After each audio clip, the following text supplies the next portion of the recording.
nations should prioritize peace over sovereignty, for sovereignty loses all meaning when a nation is consumed by war. A country without peace is like a heart without rhythm. It may possess strength, but it lacks life.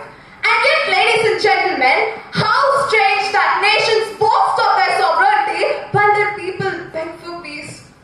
How ironic that we build borders to protect ourselves only to realize that what truly needs protection is humanity itself. When the noise of conflict drowns the voice of reason, sovereignty becomes nothing more than a glorious illusion painted over suffering. Good morning, respected jury, esteemed audience, and my worthy opponent. Today, I rise to firmly speak for the motion that nations should prioritize peace over sovereignty. I firmly believe that this statement is true and it holds a great significance in our lives. It was truly heart-wrenching to witness the images and videos of emaciated children in Gaza scrambling for food amidst the rubble and ruin. In the recent conflict between Israel and Palestine, over 67,000 Palestinians have been killed.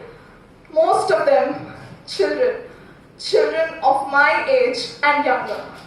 More than 170,000 people have been injured, some critically. And may I ask for what? The pursuit of sovereignty. Another classic example is the ongoing war between Ukraine and Russia. It is raging for more than 3 years. Its cost has been staggering.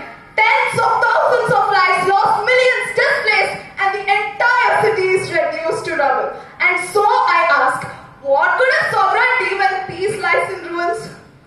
What use is there in ruling a nation when there is no nation left to rule? We cannot ignore the fact that in countries like Burundi, Rwanda, and South Sudan, the dictators have used guns, drugs, and brute power to enslave their own people in the name of sovereignty. The result?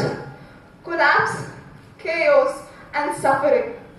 Consider Hitler's Germany, a regime that not only destroyed its own nation, but devastated half of humanity. Take the example of our own neighboring country, Sri Lanka, where a civil war raged for decades. Thousands of people lost their lives, the economy was shattered, and the violence even spilled across the national boundaries, leading to the assassination of one of our own former prime ministers. This is why peace should come before sovereignty.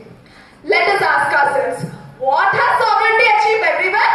Death, destruction, displacement.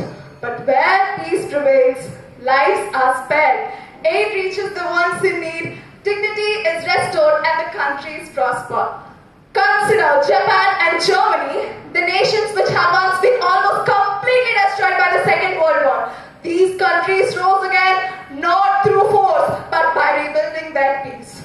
Today, they stand as the global leaders, not because of their mighty military force, but because of their commitment to healing and growth. In conclusion, I firmly assert that peace is the foundation for progress, prosperity, and dignity. For when the guns fall silent and the flags of war are lowered, it is not the conquerors who endure, but the peacemakers who are remembered. Because nations built on peace